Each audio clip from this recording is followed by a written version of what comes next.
ഈ ഒരു സ്റ്റാച്ചു കാണുമ്പോൾ തന്നെ ഒട്ടുമിക്ക ആളുകൾക്കും മനസ്സിലായിട്ടുണ്ടാവും ഇതേതാ ലൊക്കേഷൻ എന്ന്. അതെ, ഇത് കോയമ്പത്തൂരുള്ള ഇഷ യോഗ സെൻറ്ററിലെ ആദിയോഗി സ്റ്റാച്ചു ആണ്. ഇന്ന് ഇന്ത്യയിൽ വളർന്നുകൊണ്ടിരിക്കുന്ന റിലീജിയസ് ടൂറിസത്തിൻ്റെ ഒരു ഇമ്പോർട്ടൻറ്റ് ഡെസ്റ്റിനേഷൻ കൂടിയാണ് ഈ കോയമ്പത്തൂരിലെ ആദിയോഗി സ്റ്റാച്ചു. ആ ഒരു ലൊക്കേഷൻ്റെ ഭംഗി കൊണ്ട് തന്നെയായിരിക്കാം ഒട്ടുമിക്ക ടൂറിസ്റ്റുകളെയും അങ്ങോട്ട് അട്രാക്റ്റ് ചെയ്യുന്നത്. അതുപോലെ തന്നെ വൈകിട്ട് 7:20 നടക്കുന്ന ഈ ആദിയോഗി സ്റ്റാച്യൂവിലെ ലൈറ്റ് ഷോ ഒരു തവണയെങ്കിലും എക്സ്പീരിയൻസ് ചെയ്യേണ്ട ഒരു അനുഭവം തന്നെയാണത്. ഈ ഒരു ലൈറ്റ് ഷോ കാണണമെന്നും ഇഷ യോഗ സെൻറ്ററിൽ പോകണമെന്നും കുറേ കാലമായിട്ടുള്ള ആഗ്രഹമായിരുന്നു. അപ്പോൾ ഒരു ദിവസം പെട്ടെന്ന് പ്ലാൻ ചെയ്ത് ഉച്ചയ്ക്ക് ശേഷം ഞങ്ങൾ ഇറങ്ങി. വൈകുന്നേരം ഒരു 6 മണിയോടെ തന്നെ ഞങ്ങൾ അവിടെ എത്തിയിട്ടുണ്ടായിരുന്നു. അതുകൊണ്ട് തന്നെ പകൽ വെളിച്ചത്തിന് ഞങ്ങൾക്ക് ആ സ്റ്റാച്യൂയുടെ ഭംഗിയും അതേപോലെ തന്നെ ഇഷ യോഗ സെൻറ്ററിൻ്റെ ഉൾവശമൊക്കെ കാണാൻ പറ്റി. നല്ലൊരു എക്സ്പീരിയൻസ് തന്നെയായിരുന്നു. പിന്നെ എവിടെ പോയാലും ഫുഡ് അടി മസ്റ്റാണല്ലോ.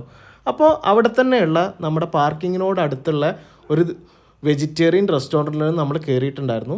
ഇത് അവർ തന്നെ ഇഷ യോഗ സെൻറ്ററിൻ്റെ സ്റ്റാഫുകൾ തന്നെ നടത്തുന്നൊരു റെസ്റ്റോറൻ്റ് ആണെന്നാണ് ഞങ്ങൾക്ക് മനസ്സിലായത്. അവിടുത്തെ ഒരു ക്രൗഡ് കണ്ടിട്ട് തന്നെയാണ് ഞങ്ങൾ അവിടെ പോയിട്ടുണ്ടായിരുന്നത്. മെനു നോക്കുകയാണെങ്കിൽ variety of idli dosa items, അതേപോലെ തന്നെ വെറൈറ്റി ഓഫ് പറാത്താസ്, സ്നാക്സ്, അങ്ങനെയുള്ള ഐറ്റംസ് ഉണ്ടായിരുന്നു. ഇതുകൂടാതെ ഒരു കോഫി ബാറും അതേപോലെ തന്നെ ഒരു ജ്യൂസ് കൗണ്ടറും ഉണ്ടായിരുന്നു. ഇതിൻ്റെ കൂടെ തന്നെ ഒരു ചെറിയൊരു ചാട്ട് കൗണ്ടറും കൂടി ഉണ്ടായിരുന്നു. നമ്മൾ അവിടുന്ന് ഓർഡർ ചെയ്തിട്ടുണ്ടായിരുന്നത് ഒരു പൊടിദോശ, ഒരു ഗീ റോസ്റ്റ്, അതുപോലെ തന്നെ ഒരു മസാല ദോശ, ഒരു ഒണിയൻ ഊത്തപ്പം, പിന്നെ ഒരു ആലു പൊറാത്തയാണ് നമ്മൾ അവിടുന്ന് ഓർഡർ ചെയ്തിട്ടുണ്ടായിരുന്നത്. അതിൻ്റെ കൂടെ തന്നെ ഫിൽറ്റർ കോഫിയും കൂടി നമ്മൾ ഓർഡർ ചെയ്തിട്ടുണ്ടായിരുന്നു. ഇത്രയും ഐറ്റംസിന് ഞങ്ങൾക്കായത് 590 രൂപയാണ്. പക്ഷേ പറയാതിരിക്കാൻ വയ്യ, ഫുഡിൻ്റെ ക്വാളിറ്റിയുടെ കാര്യത്തിലും സർവീസിൻ്റെ കാര്യത്തിലും വളരെ മോശം അഭിപ്രായമാണ് ഞങ്ങൾക്ക് ഉണ്ടായിട്ടുണ്ടായിരുന്നത്.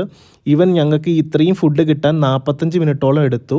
കിട്ടിയതാണെങ്കിലോ കേടായ തക്കാളി ചട്നി, അതേപോലെ തന്നെ ദോശയുടെ ക്വാളിറ്റി കണ്ടാൽ തന്നെ നിങ്ങൾക്ക് മനസ്സിലാവും അത്രയും നല്ലതല്ലായിരുന്നു അത്.